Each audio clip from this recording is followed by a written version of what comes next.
성부와 성자와 성령의 이름으로 말씀드립니다. 한 주간 동안 안녕하셨는지요? 저는 대학에 입학한 해에 농촌 봉사활동을 다녀왔습니다. 따져보니 벌써 36년 전의 일입니다. 나중에 한 차례 더 다녀왔지만 1학년 때 다녀온 동아리 더 기억에 남습니다. 농촌에 대해서는 아무것도 모르는 처지여서 제 스스로 과연 도움이 될까 하는 의구심도 있었던 참여였습니다. 가기 전에 의식화 학습도 하고 지식인의 임무에 대해 배워보는 시간도 가졌지만 역시 농활의 백미는 농사일이었습니다. 가장 기억에 남는 일은 논에서 피를 골라 뽑아내는 일이었습니다. 겉모양이 거의 벼와 흡사하게 생겨서 처음에는 피를 뽑는다는 것이 벼를 뽑는 실수를 하고 말았습니다. 금쪽 같은 벼를 뽑았다는 사실에 농민들에게 죄송한 마음도 들었습니다. 그러다가 제 스스로가 피와 벼의 구별법을 터득한 후 더 이상 실수를 저지르지 않게 되었습니다.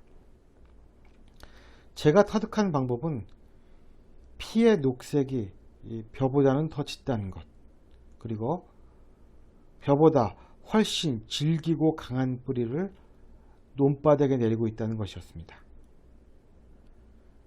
저는 연약한 벼의 뿌리와는 비교 불가했던 그 강인한 뿌리가 아직도 기억이 납니다. 피는 자신이 뽑히고 말 운명임을 알고 있었는지 뿌리를 땅속에 깊게 내리기 위해 아기 같은 뿌리를 갖고 있었던 것입니다. 그래서 저는 피라는 놈이 만만치 않다는 기억을 가지고 있습니다. 나중에 안양교회로 발령이나 잔디 사이에 난 토끼뿔을 뽑을 때도 비슷한 느낌을 갖게 되었습니다. 토끼뿔의 뿌리도 얽히고 설켜서 뽑아내기가 쉽지 않았으며 그 질긴 질감이 지금도 느껴집니다. 아마 오늘 복음에 등장하는 가라지도 마찬가지일 것입니다. 가라지는 쉽게 말하면 강아지 풀입니다. 이 밀밭 사이에 뿌려진 가라지 역시 자신의 생명을 지키기 위해 만만치 않은 뿌리를 지니고 있었을 것입니다.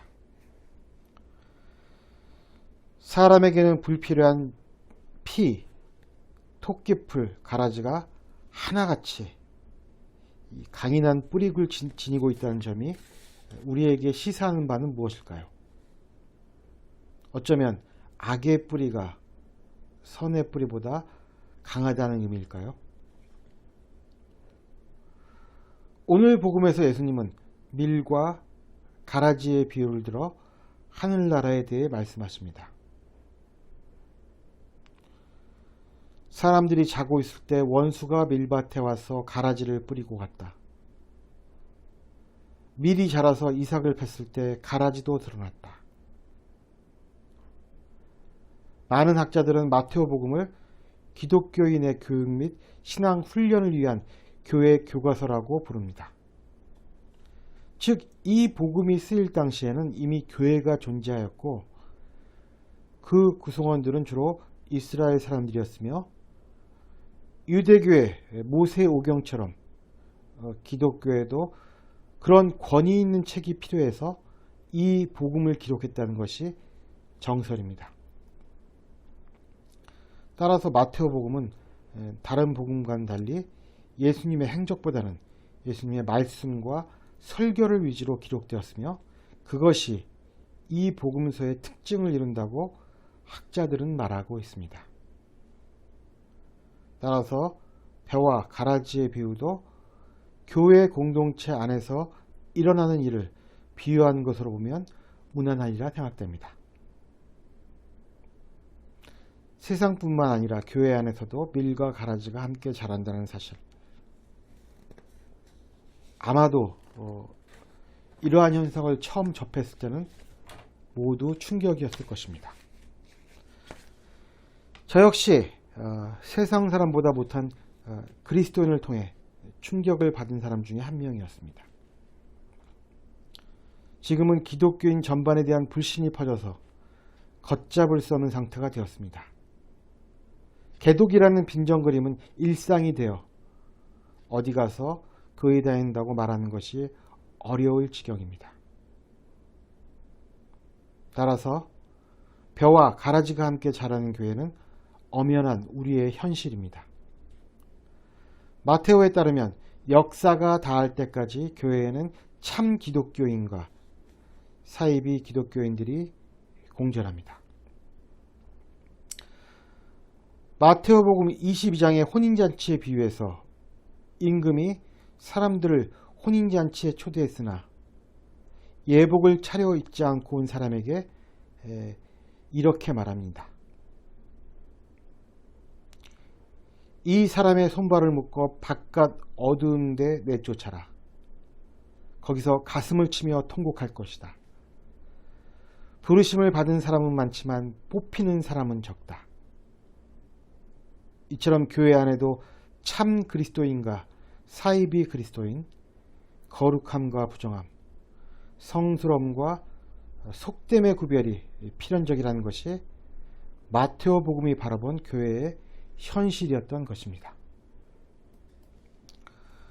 우리가 흔히 하는 말처럼 우리가 남이냐? 라고 하지만 우리 안에는 남도 있다는 사실, 그 엄연한 현실이 우리에게 말하고자 하는 바는 무엇일까요? 그래서 어쩌면 초대 교부인 요한 크리소스토무스는 교회를 순결한 창녀라고 불렀는지 모릅니다. 이 얼마나 형용 모순적인 표현입니까? 아시다시피 창녀는 순결한 존재는 아닙니다.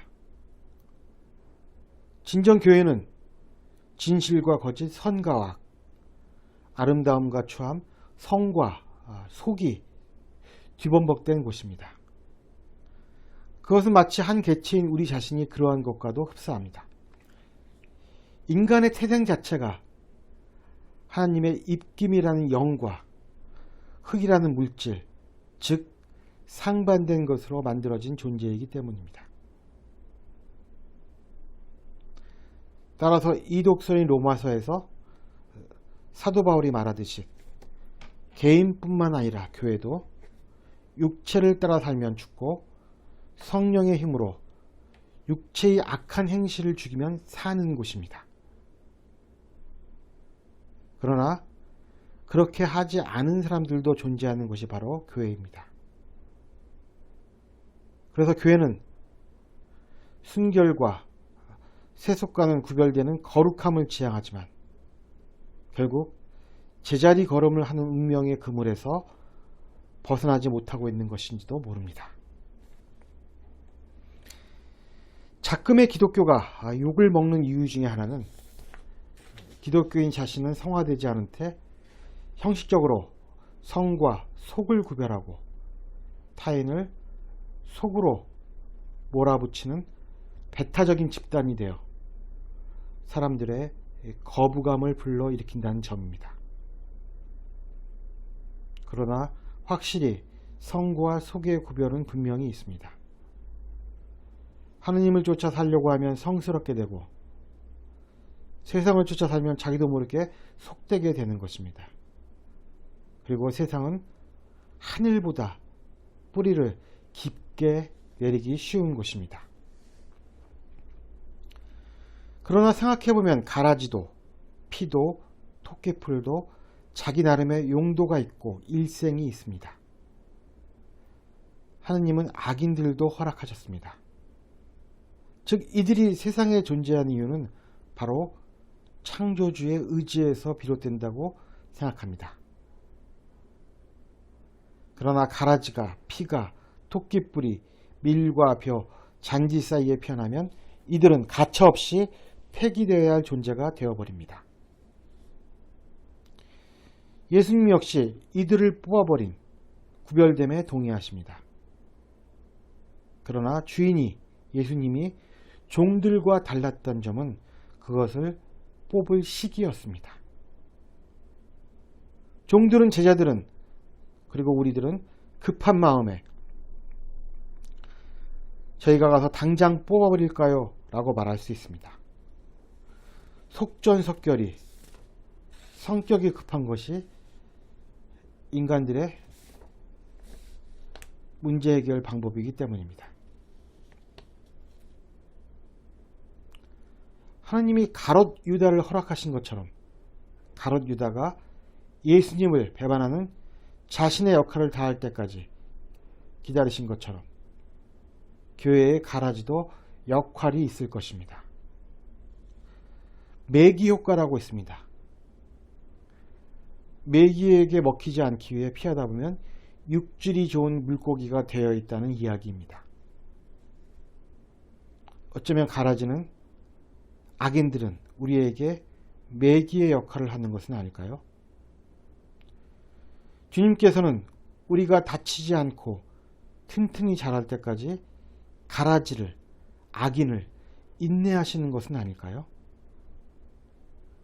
그래서 이들은 하느님의 뜻에 따라 충분하게 반면교사의 역할을 수행하고 있는 것인지도 모릅니다. 우리로 하여금 깨어있게 하는 역할을 감당하기에 지금이 아니라 추수 때까지, 종말의 날까지 가라지를 밀밭 사이에 허락하신 것은 아닐까요? 어쩌면 우리가 이 이야기를 통해 배워야 할 것은 악을 참으시는 주님의 인내심일 것입니다. 주님의 인내심을 배우는 저와 여러분이 되기를 기원합니다. 성부와 성자와 성령의 이름으로 말씀드렸습니다. 아멘.